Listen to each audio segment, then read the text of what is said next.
Y lo primero que quería hacer es daros la enhorabuena a todos, porque la verdad es que ha habido, en este año hemos tenido muchos proyectos, más que otras veces, y de muy buena calidad, con lo cual ha habido mucha competencia, ha sido muy complicado elegir los proyectos y todos los que habéis pasado son todos excelentes proyectos, con lo cual ya de entrada pues daros la enhorabuena.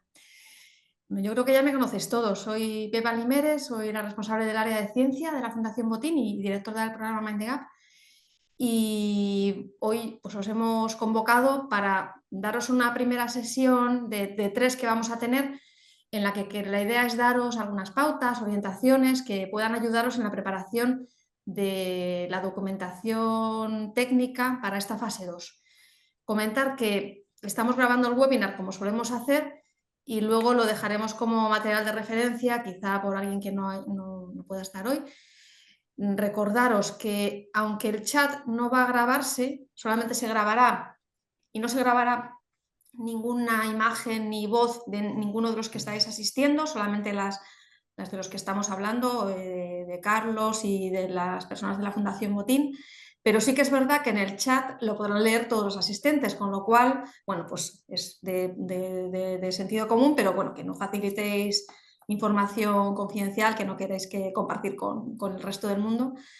En cualquier caso, bueno, cualquier cosa que digáis, nosotros solamente la utilizaríamos para responder vuestras consultas.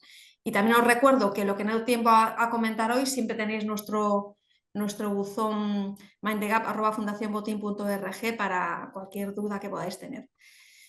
Bueno, ya sabéis que el tema de hoy es el marketing de nuevas tecnologías, particularmente en el sector salud, y cómo uno puede valorar el potencial que tiene de cara a convertirlo en un producto, ¿no? De que tenga un mercado.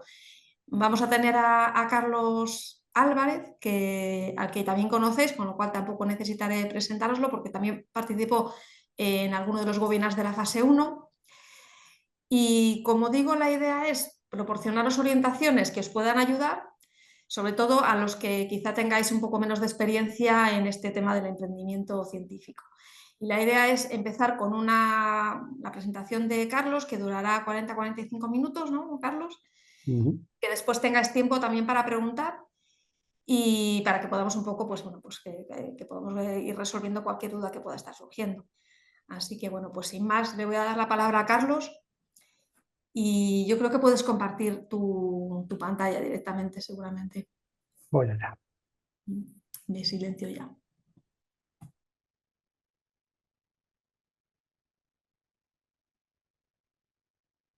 Bueno, pues sí, soy Carlos Álvarez. No me presento más porque supongo que muchos ya me habéis visto en algunos de los otros webinars, ¿no? Simplemente como información, esta mañana aún lo calculé, llevo 8 o 9 años ya trabajando con la Fundación en este programa Mind the Gap.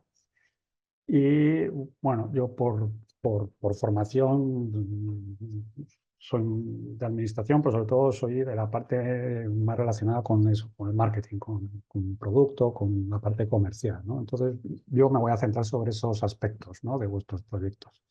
Y confirmo que la calidad de los proyectos de este año, a mí por lo menos en los que he visto, que no han sido todos, han sido 4, efectivamente me ha parecido bastante alta en general. Yo diría que no solo los que estáis sois muy buenos, sino que yo diría que algunos de los que se ha quedado fuera también eran muy buenos. Pero bueno, había que seleccionar y ahí estáis vosotros. Y en general el trabajo es bueno. Algunas de las cosas que os voy a contar hoy, estoy seguro que muchos ya las habéis contemplado en la información previa que nos pasasteis, ¿no? Pero bueno, un poco por homogeneizar criterios. Hoy yo me voy a centrar de la propuesta que os pedimos para esta fase, me voy a centrar en estos 3 puntos, ¿no? En la parte de la necesidad, los objetivos y la solución, un poco el panorama competitivo y la parte de mercado y de negocio. Y me voy a centrar además en aspectos concretos, ¿eh? No voy a revisar todos esos capítulos, porque hay cosas que, por lo que he visto ya en el trabajo previo que habéis hecho, ya estaban en general bien resueltas, ¿no? Yo voy a tratar de añadiros un poquito más de contexto, algunos matices para que en la medida que podáis tener esa información, pues nos la aportéis en esta nueva solicitud, ¿vale? Entonces, bueno, esto, ¿no? Entonces, en relación a la necesidad y los objetivos y la solución que proponéis, ¿no? Bueno, yo siempre digo que en una startup, ¿no? En las startups, digamos, del ámbito de salud, pero en general, ¿no? Hay como tres grandes momentos, ¿no?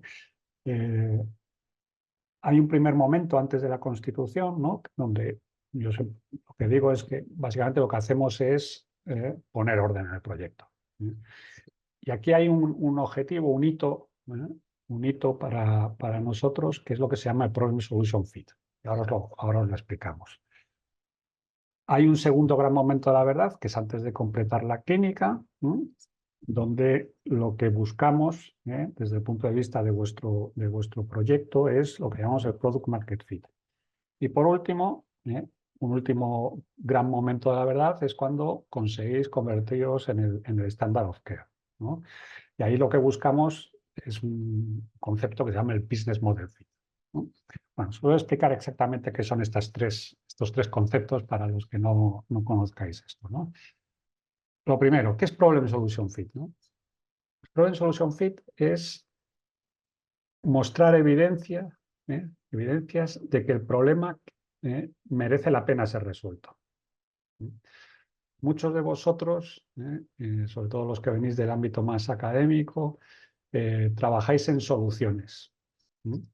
Trabajáis en soluciones para problemas reales, pero no necesariamente los problemas que solucionáis merecen la pena ser resueltos, ¿no? Y ahí ahora os explicaré también qué significa esto, ¿no? Cuando hablamos de Product Market Fit, nos estamos refiriendo a evidencias de que hemos desarrollado el producto que los clientes quieren comprar, que los clínicos quieren usar. Y por último, cuando hablamos de Business Model Fit, es que hemos encontrado, tenemos evidencias de que hemos encontrado la forma de hacer eso, ¿no? ese modelo, ese negocio de una forma repetible y escalable, ¿no?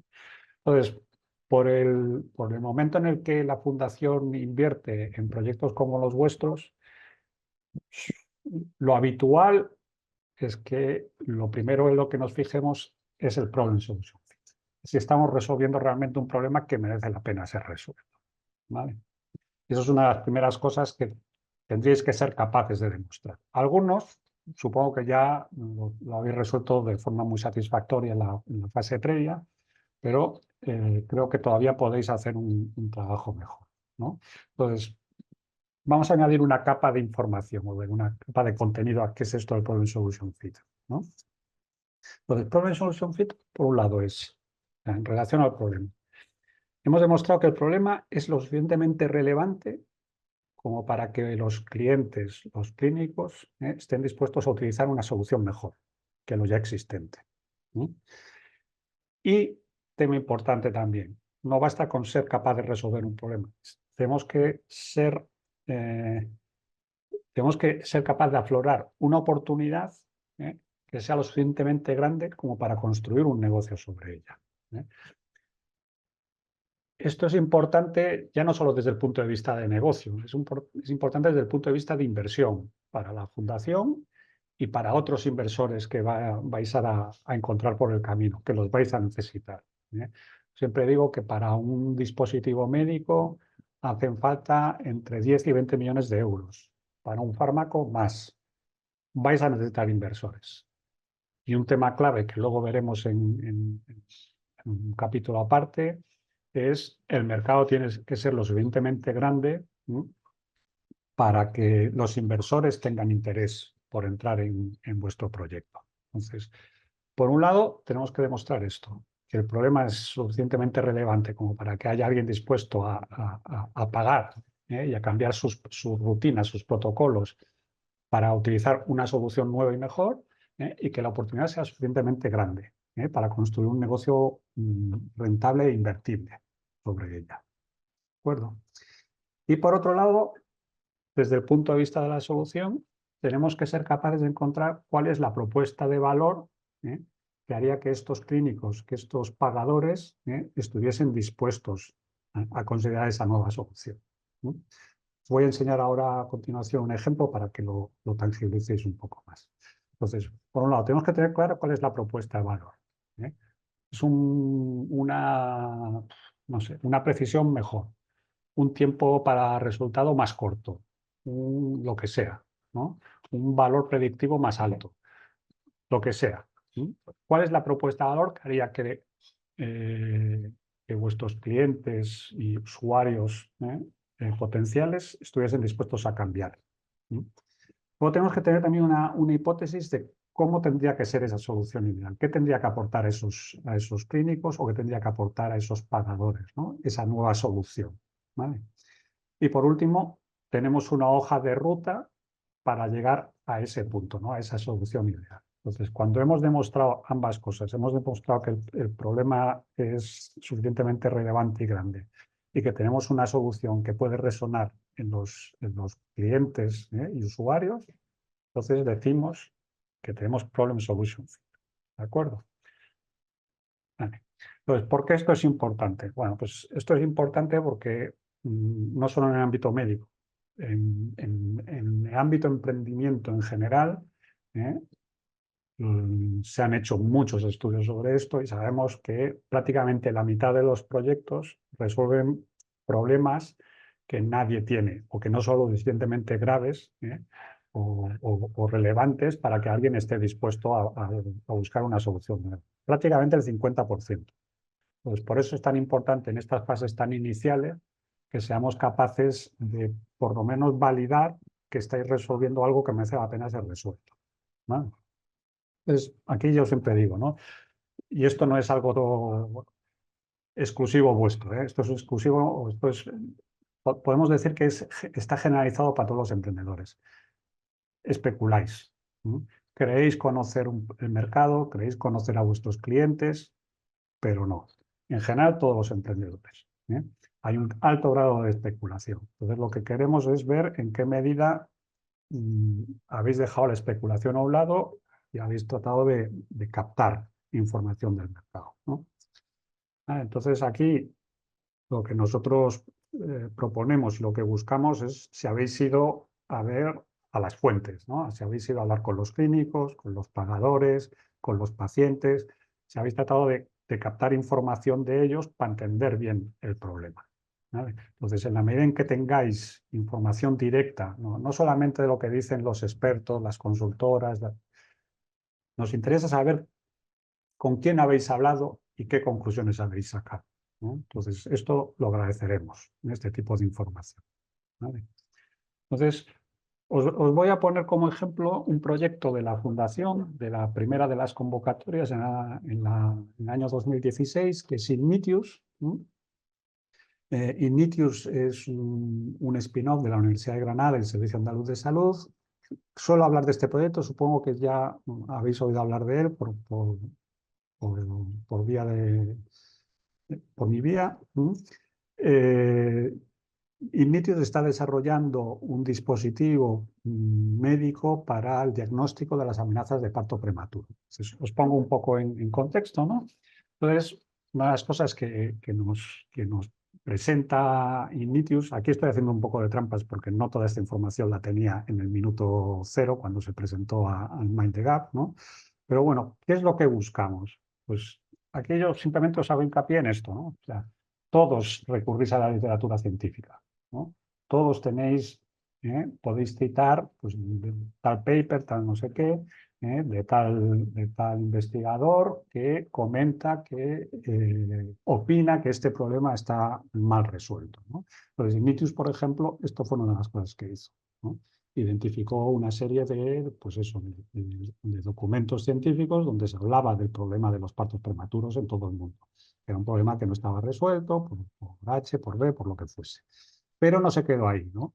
No se quedó ahí. Entonces, otra cosa que nos puede parecer muy relevante, bueno, que no sé, que es muy relevante en vuestros casos, es ¿Qué opinan las grandes empresas que están jugando en ese sector, en ese campo, ¿no? Entonces, por ejemplo, en el ámbito de los partos prematuros, fundamentalmente quien está jugando son los grandes fabricantes de ultrasonido, ¿no? De los ecógrafos y tal.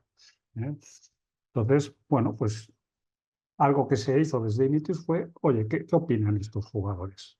¿Qué opina General Electric, que es el mayor fabricante de ecógrafos del mundo y de dispositivos de ultrasonido, ¿no? ¿Qué opina Philips? ¿Qué opina Samsung? ¿No? Entonces, pues bueno, estuvieron investigando y vieron que efectivamente ahí había algo que les preocupaba, ¿no? Lo mismo desde el punto de vista de los dispositivos, o sea, de los test de diagnóstico, ¿no? Pues aquí también hay una serie de grandes jugadores, Qiagen, Hologic, Perkin-Elmer, que también, o sea, son empresas que tienen intereses en el ámbito de salud de la mujer y de los partos prematuros. Y bueno, pues lo que hizo Initus fue hablar con todos, ver un poco cuál era la sensibilidad de este problema, ver si ahí veían una oportunidad de mejora, ¿no? Pero Initus no se quedó ahí solo, siguió investigando y encontramos otros jugadores, ¿no? Entonces, bueno, por ejemplo, encontramos un par de fundaciones, ¿no? Una es March of Dimes y la otra es la Fundación Gates. Las dos son fundaciones de Estados Unidos. Gates está muy preocupada por una serie de cuestiones relacionadas con la salud de la mujer, pero sobre todo con la salud pediátrica. Y vimos que una de esas líneas de trabajo era partos prematuros, sobre todo partos prematuros en el tercer mundo, ¿no? Y March of Dimes también es otra fundación americana especializada en la problemática de los partos prematuros. Lo mismo, hablar con ellos, ¿qué opináis? ¿Dónde están los problemas? ¿Dónde están las oportunidades? Todo esto forma parte de ese proceso de diagnosticar si realmente hay una oportunidad interesante en todo esto. Entonces, en este caso, todos los inputs que recibíamos eran positivos. A esto unimos otra cuestión, de la que os hablará Pilar de la Huerta, supongo, en la parte financiera, ¿no? Que estos jugadores, ¿no? Los diagnostic players que mencionamos aquí, los General Electric, o los Qiagen, o los Hologic, ¿no? Gente como la Fundación Gates, son gente que pueden ser potenciales inversores en vuestro proyecto o pueden ser incluso, pues más probablemente, potenciales compradores, ¿no? Entonces, otra de las cosas que siempre decimos a los emprendedores con los que trabajamos es: no esperes a tener el producto en la calle para acercarte a esta gente. Empieza cuanto antes, empieza a hablar ya con estos grandes jugadores. Trata de ver, lo primero es si hay una oportunidad y cómo tendría que darse forma a esa oportunidad para que fuese de su interés, ¿no? ¿Qué tipo de producto? ¿Qué prestaciones? ¿Qué tendría que hacer? ¿Cómo tendría que ser, ¿no? Para que esos General Electric, esos Qiagen, tuviesen interés potencialmente en comprar tu empresa cuando esté más madura, ¿no?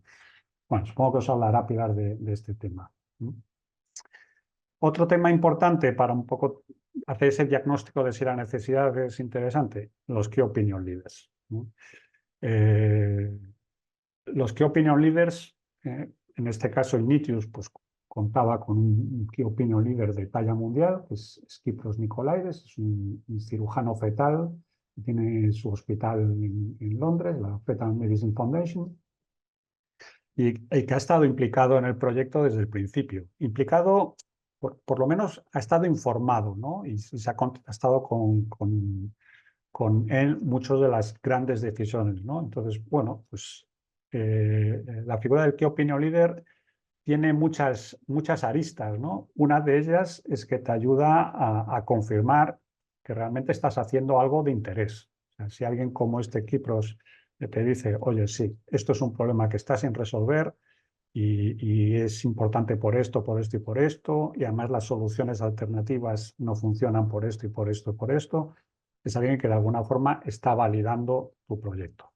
Si tenéis a alguien de este perfil, nos gustaría saber qué opinan de la necesidad.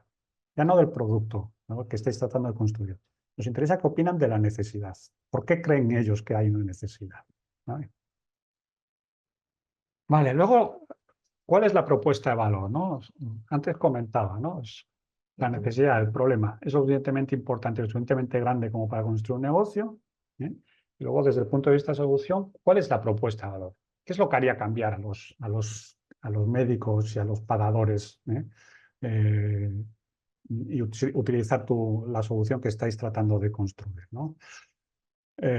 Bueno, pues, ¿cuál es vuestra hipótesis, ¿no? En el caso de Ignitius fue algo que no era evidente. O sea, la propuesta de valor no estaba clara cuando presentaron su candidatura al Mind the Gap. Es una conclusión a la que se llegó después, ¿no? Pero básicamente la propuesta de valor que se descubrió por el camino es que las alternativas que tenían los clínicos para diagnosticar una amenaza de parto prematuro, pues los médicos no las utilizaban por una sola razón, porque el valor predictivo positivo era muy bajo, era del 30%, no se fiaban.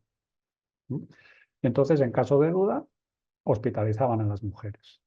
Entonces, a igualdad de condiciones, valor predictivo negativo, etcétera, etcétera, el valor predictivo positivo era lo que cambiaba el juego.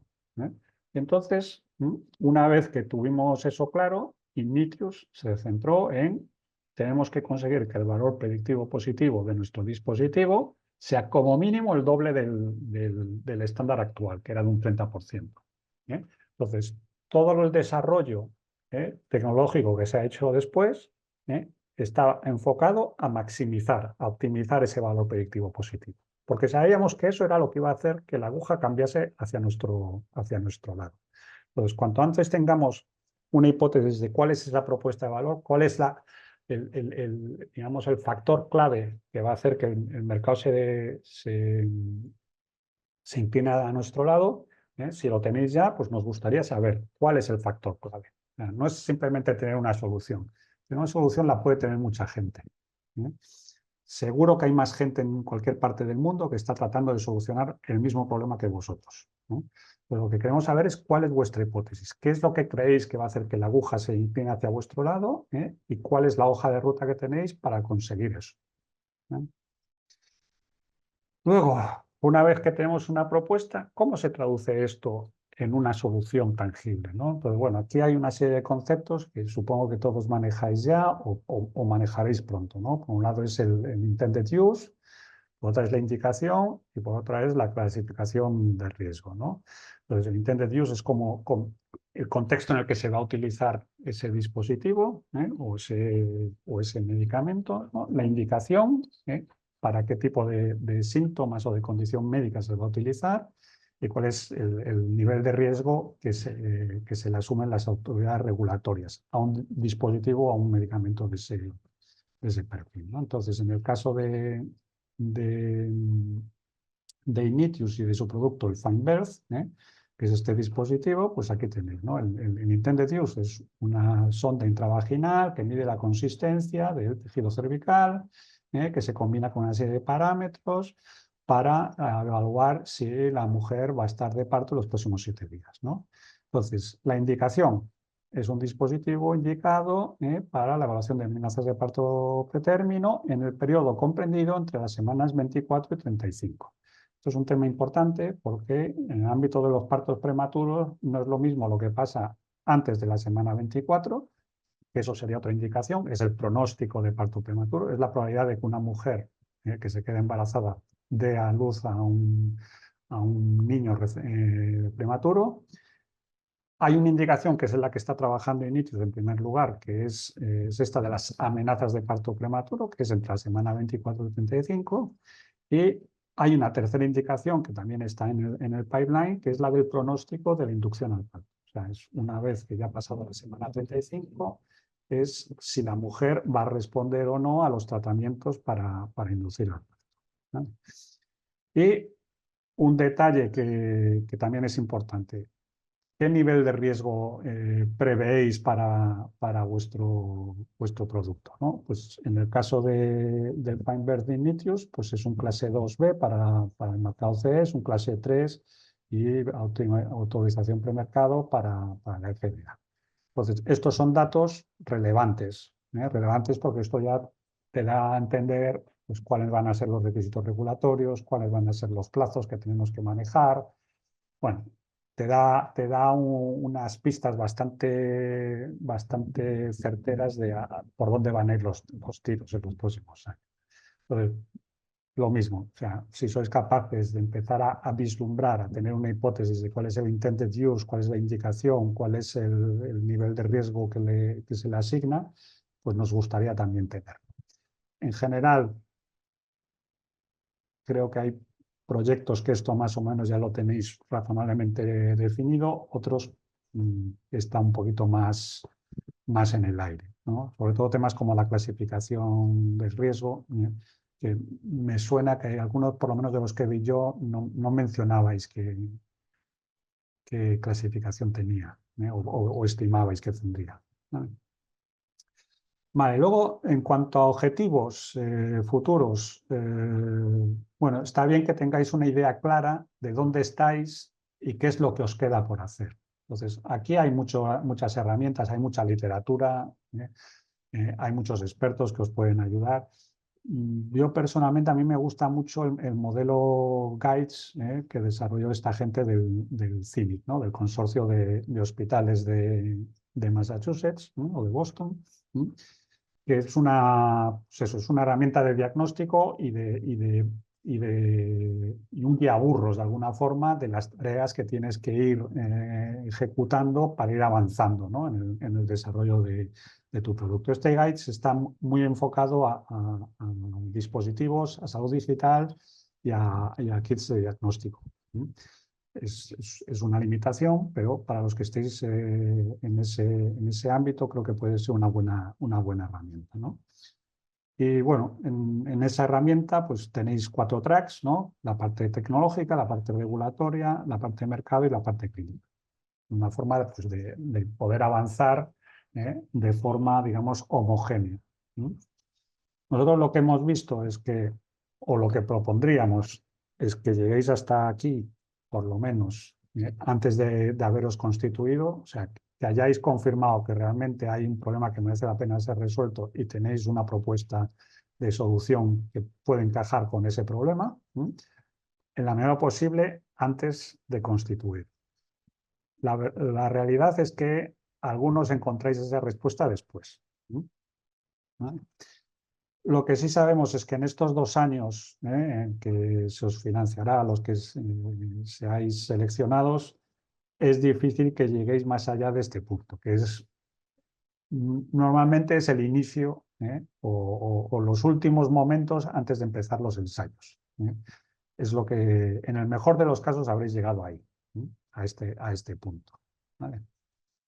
Luego los otros grandes momentos, ese product market fit, que era cuando teníamos evidencias de que estábamos desarrollando el producto que la gente quería comprar, pues eso será otros 2 años más, por lo menos, ¿no? Y ya convertirse en el standard of care, ¿no? Eso ya será más largo plazo.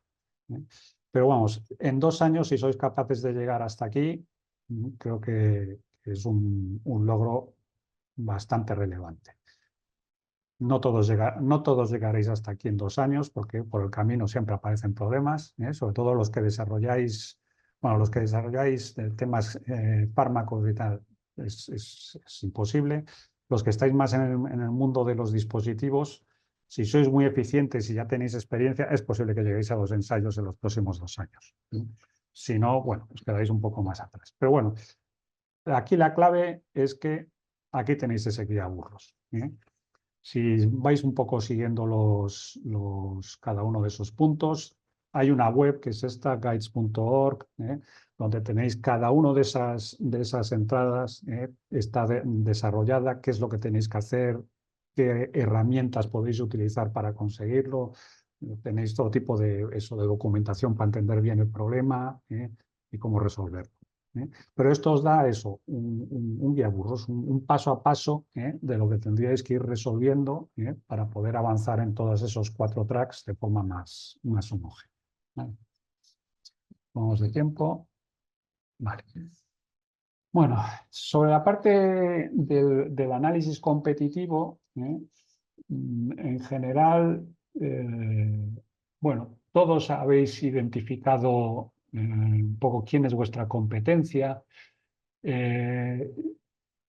Yo un poco la queja que tengo siempre con la parte del panorama competitivo es que nos habláis muchas veces de los productos que tienen, ¿no? O sea, hay pues tal empresa que tiene tal producto, tal. A mí lo primero que me gustaría ver es que categorizaseis el mercado. O sea, qué tipos o sea, para el problema que estáis tratando de resolver, qué formas distintas hay de solucionarlo, ¿no? ¿Vale? Y una vez que hemos identificado esas grandes categorías, pasamos al segundo nivel. ¿Y quiénes son los actores relevantes en cada una de estas categorías? ¿Quiénes son los competidores de referencia? ¿Vale? Y una vez que hemos resuelto eso, añadimos una tercera capa de información, ¿no? ¿Qué posición ocupáis respecto a esos competidores, ¿no? O sea, vale, o sea, aquí hay una cuestión y no es necesario ser la mejor opción para todos, ¿no?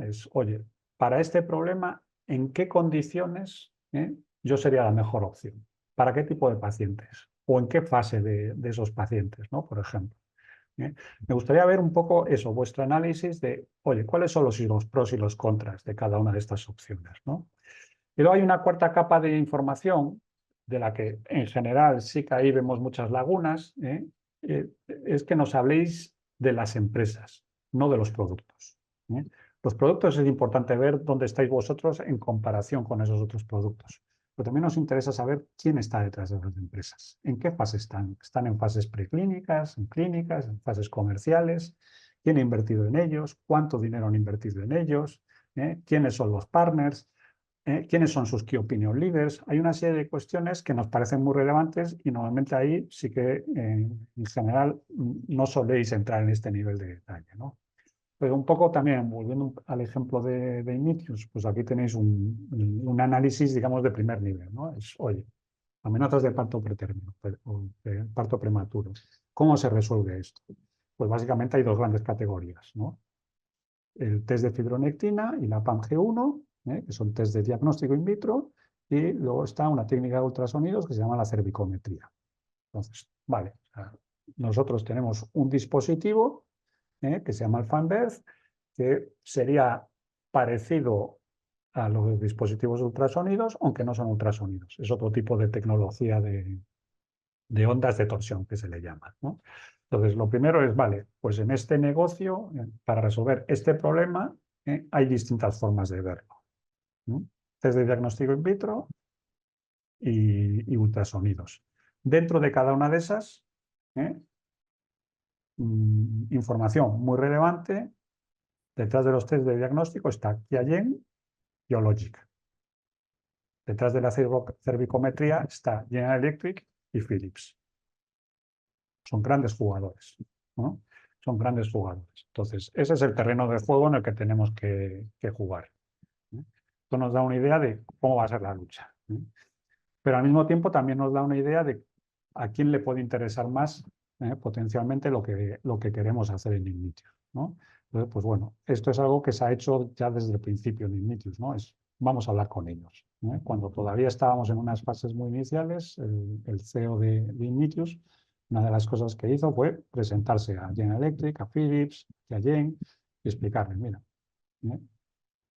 creemos que hay este problema, que no está bien resuelto, tenemos una aproximación nueva. Y ahí, pues bueno, ves cómo responden. Y, por ejemplo, pues vimos que General Electric, que además es lo más lógico, pues por ejemplo, respondió muy bien. Es una empresa que ha visto muy interesante lo que está haciendo Ignitius y está haciendo un seguimiento, digamos, muy estrecho de lo que está pasando, ¿no? Y de cómo se evoluciona. Entonces, esto es el tipo de cosas que nos interesan. No solo nos interesa si el producto A o B es mejor o peor, o es más preciso o menos preciso.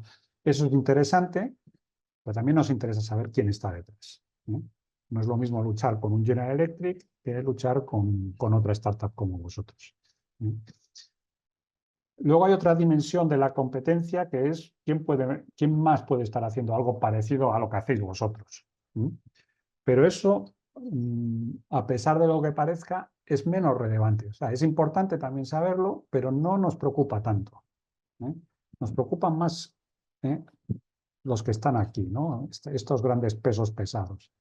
Otras startups que estén desarrollando cosas o parecidas, bueno, pues al final todos pasamos por los mismos obstáculos y tenemos los mismos problemas. Entonces, bueno, es relevante saberlo, hay que seguirlos de cerca, pero nos interesa sobre todo qué pasa aquí, en la parte izquierda de esta tabla, ¿no?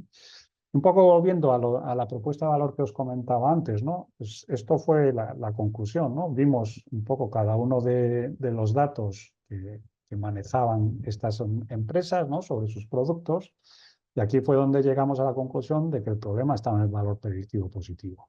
O sea, habíamos visto de forma cualitativa que los médicos, los obstetras, no estaban utilizando, por ejemplo, el test de fibronectina.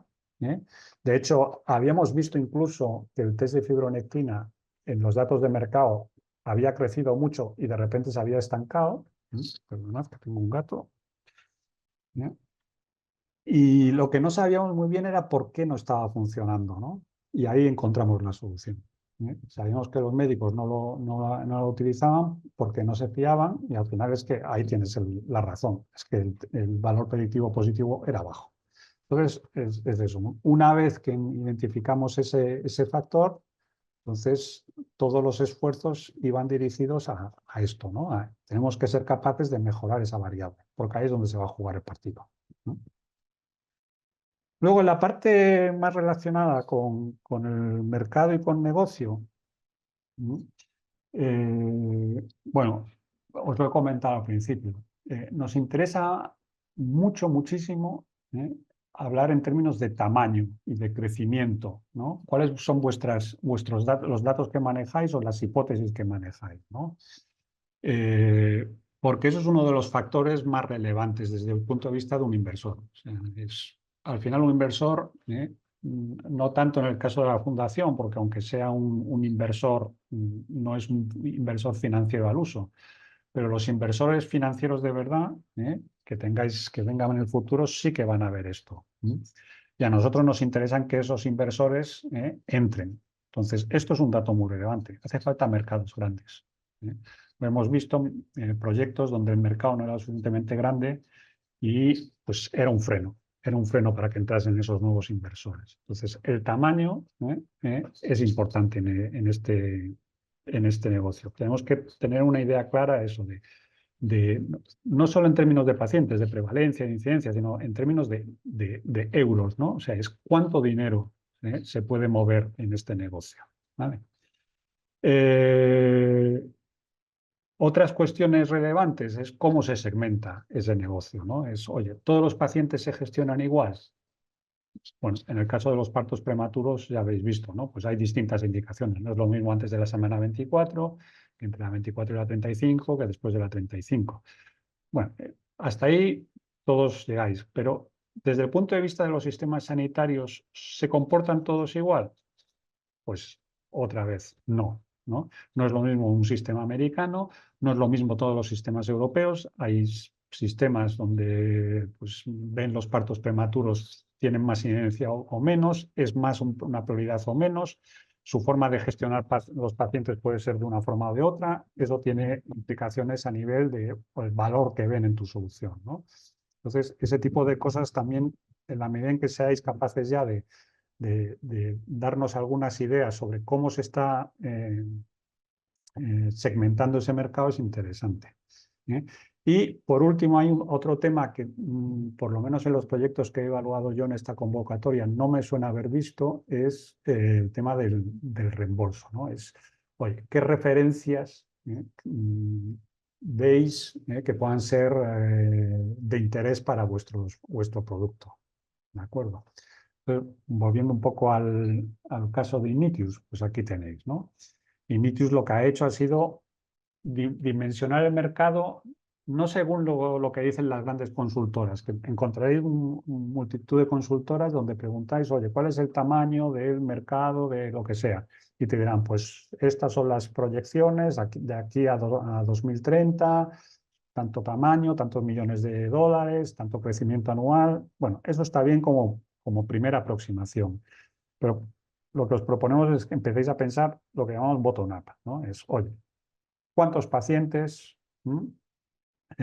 cuántos hospitales o cuántas localizaciones X multiplicado por el precio que estimemos para nuestro producto, ¿no? Entonces, esto es lo que ha hecho Ignitius, por ejemplo. Pues ha multiplicado pacientes en Europa y Estados Unidos nada más, ¿no? Por un valor medio, por una cuota media de mercado, por un valor medio del dispositivo, y ha llegado a estos números para cada una de las indicaciones. Entonces, esto es relevante porque si bien Ignitius empieza por una indicación que es la de las amenazas de parto prematuro, que es 2435, que en Estados Unidos y Europa representan 128 millones de euros, eso desde el punto de vista de un inversor es un mercado muy pequeño. Entonces, lo que ha hecho Ignitius es, nos vamos a pensar en grande. Tenemos un dispositivo que donde añadiendo distintos algoritmos, distintos software, podemos trabajar distintas indicaciones. Y el conjunto de indicaciones nos da un tamaño global, pues aquí lo tenéis, de 1.500 y pico millones de euros. Y esto sí que es un tamaño interesante para un inversor. Entonces, esto es relevante, que empecéis a hacer este tipo de ejercicios. Empecéis a hacer este tipo de ejercicios porque es una de las preguntas clave que va a hacer cualquier inversor, es ¿cómo de grande es esta tarta? ¿Vale? Luego, el tema del reembolso, ¿no? Hay algo, no sé si lo habéis oído hablar, pero bueno, el código de reembolso, de alguna forma es lo que identifica a los pagadores y a los proveedores de servicios de salud para identificar un procedimiento, ¿no? Entonces, bueno, pues para cualquier cosa que vosotros estéis tratando de solucionar, es posible que haya un código de reembolso que sea asimilable. Entonces, os interesa saber cuál es ese código y cuál es el precio que se está pagando, cuánto se está reembolsando por ese tipo de intervención, ¿no? Entonces, aquí Ignitius ha vuelto a hacer un poco el análisis, ¿no? Lo primero, ha hecho un análisis de en qué países tiene más sentido empezar, ¿no?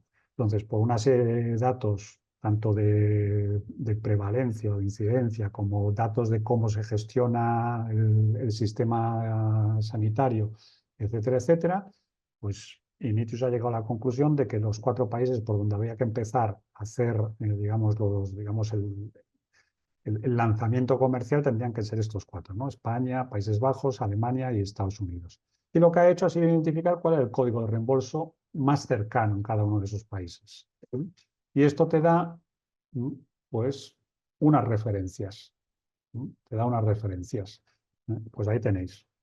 Sabemos que tenemos que manejarnos entre los 15 y los 164 euros, dependiendo del modelo y tal. Hay que ver que en cada país cuál es el código, qué es lo que cubre exactamente, pero ya sabemos un poco en lo que podemos jugar, ¿no? Cuál es el rango en el que podemos jugar. Entonces, eso también es un elemento que en la medida en que podáis empezar a explorar esto, pues también sería interesante verlo en vuestras solicitudes. Y bueno, y luego por último, cuando os pedimos también el modelo de negocio, realmente nos referimos al modelo de ingresos, ¿no? Entonces también nos gustaría que empezaseis a indicarnos qué tenéis en la cabeza, ¿no? Pues en el caso de Ignitius es un modelo relativamente sencillo, ¿no? Es un hardware que tiene un coste X por unidad, y luego dependiendo del país y del tipo de sistema que tengan, pues o vendes un pago por uso, como puede ser en el caso de Estados Unidos, donde cobras unos euros por paciente, o puedes hacer, como en el caso de casi todos los países de Europa, pues un pack de pacientes año, ¿no? Pues oye, te vendo un pack de 1.000 pacientes año por un coste X, ¿no? Pues un modelo muy, muy sencillito. Entonces, bueno, pues lo mismo para vosotros, ¿no? Si podéis avanzarnos ya cuál es vuestra hipótesis de cuál es el modelo que estáis pensando y qué precios más o menos barajáis, pues también nos parece una información muy, muy relevante. Y nada más. La verdad es que todo esto daba para hablar mucho más, largo y tendido, pero como solo tenía 45 minutos, pues lo dejamos aquí y tenemos 10-15 minutos para preguntas. ¿De acuerdo? Aquí tenéis mis datos de contacto también, si queréis hacerme alguna consulta en particular. Y nada, Pepa, cuando quieras. Pues muchísimas gracias, Carlos. Yo creo que sí que ha sido muy, es verdad que muy condenso, muy condensada la información, pero yo creo que sí que da unas pautas muy claras que puedan orientar a los candidatos que están preparando la fase 2. Ahora, pues fenomenal, porque tenemos un ratito para consultas. Sobre todo, os recomiendo que penséis en temas que os pueda resolver Carlos, ya que la tenemos aquí a mano. Y veo que hay algunas ya. A ver, ¿hay alguna pregunta? Sin preguntas. Bueno, veo una primera que quizá la veo un poco específica, ¿no? Porque es una pregunta sobre, dice, de cara a una empresa, que una empresa diera o cuando diera beneficios, ¿qué diferencia habría entre los inversores y los creadores de la spin-off? Teniendo en cuenta que, por ejemplo, en alguna universidad las participaciones de los investigadores no puede ser más del 10%. Yo creo que es una pregunta que, como estos temas entiendo que esto se refiere sobre todo a la preparación de la cap table, que es muy específica de cada proyecto, de cada institución, de cómo se hace la estructura de capital social, y quizá son temas que además tienen cierta confidencialidad, con lo cual sugeriría esto tratarlo en una consulta particular a través de Zoom. Sí, con Pepa o conmigo, Sí. como veáis. Sí, tenéis nuestro buzón mindegap@fundacionbotin.org, ahí os podéis dirigir. Otra segunda pregunta dice, a la hora de contactar con grandes partners para ver qué opinan o incluso colaborar o ser ser comprados en un futuro, en el caso de fármacos, bueno, y en cualquier caso, ¿no podría ser peligroso? A Carlos. ver, como poder podría, pero así en pocas palabras. Cuando vayáis a hablar con esta gente, lo que queréis hablar no es de la solución, es del problema, por decirlo en pocas palabras. O sea, lo que queremos es saber si estamos trabajando en el problema correcto, ¿eh? Y si nuestro enfoque tiene sentido.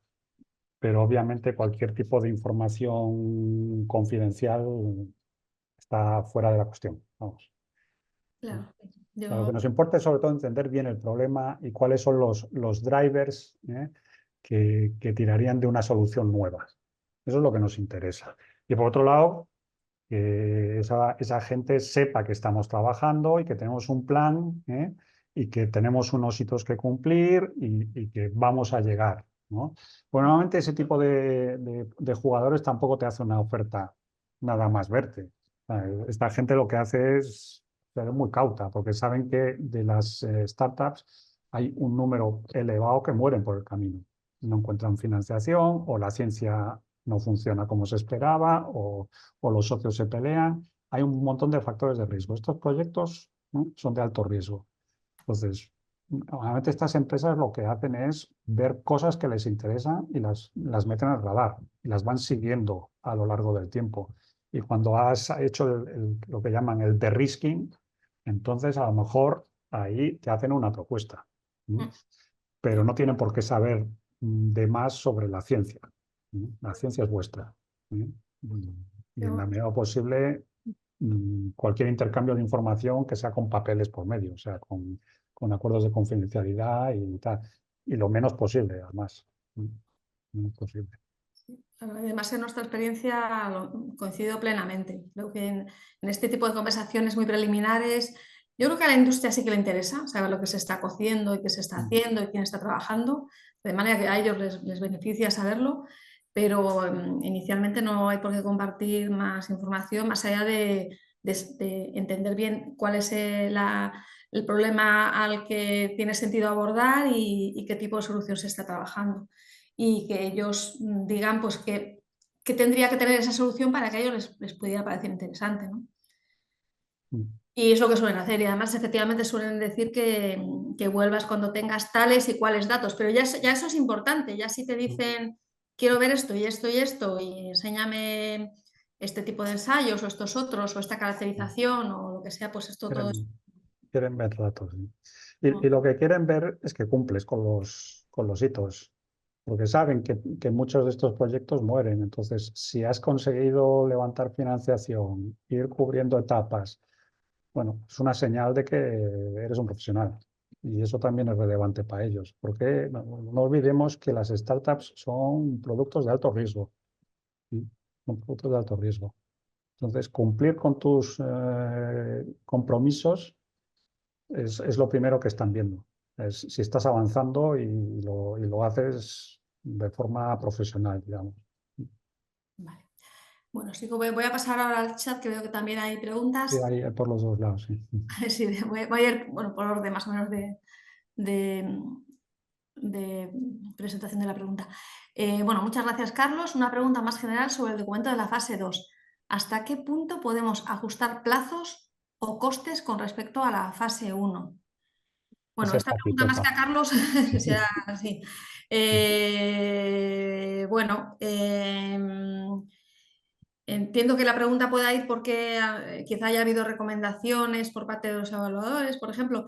En principio, tenéis bastante libertad para hacer ajustes. También de esto se trata, ¿no? De que haya habido una iteración y hayáis podido reconsiderar temas, con lo cual, en este sentido, bueno, pues yo os diría que tenéis flexibilidad para ajustaros de la manera que mejor os parezca, para poder cumplir los objetivos que tienen sentido para vuestro proyecto con un plan pues, sensato, razonable y viable. Sí, sí, porque por lo menos de los que yo vi, hubo gente que pecó de optimismo con los plazos. Sí. Sí. Vale, ahora tenemos otra pregunta sobre el TAM. ¿Es recomendable dar números previstos a futuro con posibles aplicaciones adicionales o mejor solo para la aplicación concreta y actual de la startup? Mm. Eh, no hay una respuesta Mm, correcta. En el caso de Ignitius, queríamos vender la idea de que el mercado era muy grande, aunque la primera indicación, el mercado era relativamente pequeño desde el punto de vista de un inversor. Entonces, ahí teníamos interés en, oye, no te quedes con esta primera indicación, piensa en todas las indicaciones que puedes llegar a atacar con este dispositivo. Ahora, si vuestra primera indicación ya estamos hablando de un mercado de 500 millones, 500.000 millones al año, ya es bastante grande, ¿no? No haría falta abundar. ¿Eh? Tenéis que jugar también un poco con los datos para convencer al inversor de que sois una buena idea. ¿No? Entonces, bueno, cualquier solución puede ser válida. ¿No? Vale, pues nada, gracias, Carlos. Nada, seguimos con más preguntas. Bueno, sí, pero quizá completar con esta, yo también diría lo mismo, que lo importante es que sea una propuesta sólida, digamos, lo más redonda posible. Y hay veces que si simplemente lo que vamos a decir es pues un poco el cuento de la lechera, porque voy a hacer esto, voy a hacer lo otro, sin concreción, merece la pena ser más concreto en lo que uno tiene a día de hoy, ¿no? El vender bien esa primera idea, que al fin y al cabo es la que seguramente vamos a poder desarrollar con el apoyo de Mind the Gap. Y está bien saber que la tecnología tiene un pipeline, ¿no? y que tiene otras posibles aplicaciones, pero yo creo que, sobre todo porque pensemos en que lo que es más literatura o más ambiguo, más flojo, más etéreo, digamos, no creo que los evaluadores sea lo que más les guste, ¿no? Parte es que, claro, es que hay muchos escenarios, porque en el caso de Ignitius es mismo hardware, distinto software, y son indicaciones, digamos, muy cercanas. Claro, cuando estamos hablando de indicaciones muy distintas, céntrate en lo que sabes, porque lo otro a lo mejor se queda en nada, siquiera. Entonces, bueno, hay muchos escenarios distintos ahí que ver, ¿no? Es complicado, sí. O sea, aquí seguramente en esta sesión no vamos a poder tampoco resolver los temas ya muy, muy específicos de los proyectos. Y en esa línea, leo otra pregunta. ¿Cuáles son los puntos principales a tener en cuenta en solicitudes que ofrecen una solución más centrada en medicina preventiva? Por ejemplo, alimentación funcional u otros mercados con menos obstáculos regulatorios. Ya. Yo diría un poco esto, que vais a tener que, en función de vuestro proyecto concreto y vuestra tecnología, valorar cómo aplicáis estas indicaciones que son generales. O sea, lo que está diciendo Carlos al final es, mirad, hay cosas que aplican a cualquier proyecto, el tema de necesidad, solución, el fit, el propio solution fit, todo eso aplica a cualquier proyecto. Ahora bien, que el mío resulta que es más laxa la regulatoria porque resulta que es un suplemento de no sé qué, ahí cada uno tiene que mirar, ¿no? Ya. Eso tiene sus pros y sus Ah, contras, claro. es que la regulatoria al final no deja de ser una barrera de entrada. Muy importante. Entonces, si no hay barreras de entrada o si las barreras de entrada son mucho más bajas, entonces lo que tienes que es prestar mucho más atención a otros parámetros, más de mercado. Ah, no sé, datos, datos de eficiencia o de eficacia o no sé, o temas puramente comerciales. Pues tengo un acuerdo con tal distribuidor, que es un distribuidor en exclusiva, que es uno de los 3 más importantes del mundo. Tienes que poner acento en otro tipo de factores, Claro. ¿no? Cuando no tienes esa barrera de entrada regulatoria, que es una barrera muy, muy importante.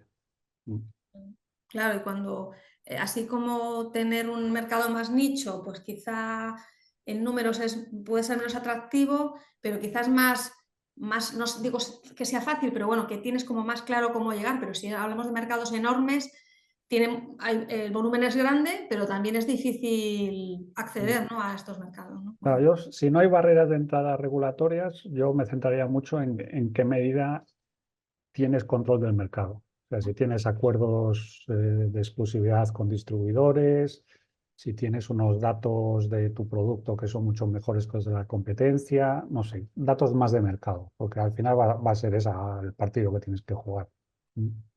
Donde hay regulatoria dura, pues eso ya es un freno para todos. Pero si no hay eso, el partido se está jugando en otro campo. Vale, pues seguimos, que tenemos un par de preguntas más.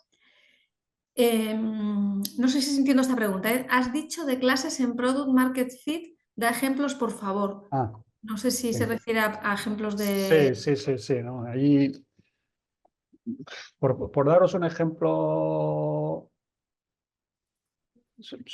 relacionado con Ignitius también, ¿no? Pues claro, pues, Ignitius está trabajando en un dispositivo de diagnóstico de los partos prematuros.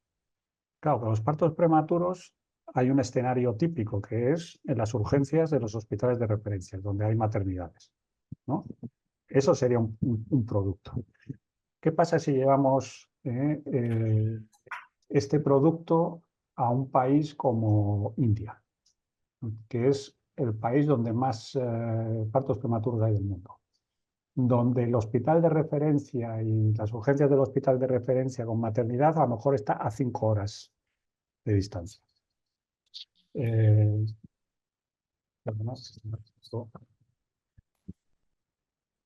¿Qué pasa en esa situación? Pues en esa situación a lo mejor lo que te interesa es vamos a salir de las urgencias y de los urgenciólogos y vamos a llevarlo a centros de salud donde a lo mejor lo que hay es un enfermero o un médico de cabecera, un médico generalista, ¿no? ¿El precio tiene que ser lo mismo? ¿Mm? ¿La facilidad de uso o la usabilidad es la misma para un dispositivo que usa un enfermero que cuando lo usa un ginecólogo? Bueno, ahí hay una serie de factores que tienes que revisar. Cuando cambia el escenario, hay una serie de cuestiones que a lo mejor tienes que revisar. Pues a eso se refiere el Product Market Fit. Product Market Fit lo encuentras cuando has desarrollado el producto, digamos, que encaja con el escenario en el que se va a utilizar, en términos de precio, de funcionalidad, de lo que sea, ¿no? Entonces, bueno, ahí tenemos ejemplos, ¿no?, de distintos product market fit. A lo mejor tú tienes un producto que encaja bien en un entorno de urgencias, en hospitales de referencia en España, pero que no sirven ya, por ejemplo, ¿no? Entonces, eso sería un ejemplo de Product Market Fit, cuando has creado el producto que encaja mejor con las expectativas del cliente en cada caso, ¿no? Eso sería un ejemplo. No sé si ese ejemplo te ilustra Sí, yo o creo que sí. pueden buscar otras cosas. Yo creo que sí que queda claro. Además, yo creo que está ayudando el hecho de aterrizarlo a un proyecto concreto, creo que ayuda, aunque cada cual obviamente se lo tendrá que pensar cómo lo adapta a su propio proyecto. Ujú. Pues muchas gracias, Carlos. Seguimos. Da la sensación de que hay que contemplar el escenario completo hasta introducir la solución en el mercado. Pero se puede bueno, aquí yo diría, matizaría. No quiere decir que uno tenga que dar el detalle hasta que voy a hacer cada minuto de aquí a que esto llegue al mercado. Sí que queremos ver que tenéis una idea de qué hace falta. Es decir, que aunque obviamente el detalle fino lo vais a tener en el corto o medio plazo, sí que de alguna manera queremos ver que sabéis lo que viene después, sobre todo porque eso va a implicar rondas de inversión que hagan falta, plazos. Cuando te pregunte el inversor ¿y cuándo esto? Tal, pues tienes que tener una idea de algo realista, que además que se lo crea, porque si le dices que el mes que viene vas a estar vendiendo, no se lo va a creer. O sea que yo ahí diría contemplar si es dejarle claro al evaluador que sabéis de qué estáis hablando, ¿no? En cuanto a qué hace falta hacer, qué hay que tener en cuenta y qué plazos y cuánto cuesta llegar hasta ahí. Vale, voy a la pregunta. ¿Se puede también contemplar la variante de que la empresa la adquiera otra en un momento determinado para continuar el desarrollo del producto? En el ámbito de fármacos suele ocurrir, incluso hay inversores especializados en esto. Pues sí, que efectivamente, claro, claro. No se puede, se debe. Claro, es un escenario pues, muy frecuente, con lo cual, obviamente, sí. Cuando habléis de los escenarios que prevéis de salida, pues obviamente, sobre la base de lo que hayáis encontrado, qué ha ocurrido, qué operaciones pueden asimilarse a la que visualizáis que puede encajar con vuestra empresa, pues ahí eso hay que comentarlo, claro. Sí, sí. Eso sin duda. Eso es un escenario que hay que contemplar porque salvo que tengáis un pipeline de productos muy amplio, pensad que tenéis que, con vuestro producto, estáis jugando en un mercado global, donde hay que llegar a todas las esquinas del mundo. Con un solo producto, dos, es muy difícil que las cuentas salgan. Entonces llega un momento en que, oye, hasta aquí hemos llegado y viene alguien más grande que tiene un portfolio mucho más amplio de cosas que vender y lo integra en su cartera de cosas. Y ya está, y ya tiran ellos millas. Entonces, salvo que tengáis ese pipeline muy grande, o sea, creo que no hay alternativa. O sea, esto es, como decimos, yo estoy en Vigo, en Galicia, como decimos en Galicia, es engordar la vaca para pasársela a alguien. Es decir, que puede ser esta, o puede ser que se licencie, a lo mejor la empresa no es que la adquiera, pero bueno, os licencian. Se licencia. Esto puede llamarse, pues eso, que te adquieran la empresa o que les licencies lo que has desarrollado a otros que lo van a llevar más lejos. Exactamente. Vale, pues nada, y veo solamente una última pregunta que tiene que ver con lo que nos preguntan es cuántos proyectos se presentaron y cuántos han pasado a la fase 2, que entiendo que, bueno, para tenerse una idea de probabilidades. Bueno, pues deciros que, os digo de cabeza, pero habéis pasado 20 y algo de proyectos, que es un poco menos de la mitad de los que se presentaron. Y tener en cuenta que la idea que tenemos es seleccionar 4. Yo creo que con esto responde a lo que necesitáis saber. Y me Pero parece. el nivel es alto, ¿eh? Sí, sí, sí. Sí, sí, ha sido muy competitivo y como decía Carlos, sin duda se han quedado proyectos buenos, que no han pasado, es decir, que se han caído porque había que elegir algunos y bien porque, bueno, pues porque no tenían peor encaje con la convocatoria o por otros motivos, pues no hemos podido pasarlos. Así que bueno, reitero la enhorabuena a todos. Bueno, como veo que no hay más preguntas, de todos modos ya sabéis que tenéis ahí. Pues dejamos de. Si nos dicen que está compartida la pantalla, bueno, sí, sí Sí, está. ahora voy. Pues bueno, pues daros de nuevo las gracias a todos por presentaros a la convocatoria, por seguir aquí, habernos acompañado hoy y seguimos al otro lado para cualquier otra duda que podáis tener. Recordad que tenemos otros webinars planificados. Este ha sido el primero sobre estos temas del mercado, del producto y demás. Al que ha hecho referencia varias veces Carlos, que es el de los aspectos financieros, lo va a impartir Pilar de la Huerta, y es el próximo lunes, no quiero decirlo más, el lunes 10 de junio a las 10. Este es el próximo webinar. Y tenemos un tercero más enfocado en temas de transferencia de tecnología, de casos reales de cómo pasar de esta idea del laboratorio a la empresa, que lo impartirá más rápido y será el 18 de junio a las 10 de la mañana también. Así que ahí os esperamos y también recordad que el plazo para presentar vuestros proyectos a la fase 2 acaba el 27 de junio a las 3 de la tarde. Pues bueno, aquí nos dice, sí, estamos grabando, estoy viendo que preguntan si se graban, sí, se graban y os los haremos llegar los enlaces. Pues esperamos que esté siendo útil y cualquier tema, como digo, pues ahí estamos a vuestra disposición. Nada, buena suerte a todos. Buena tarde.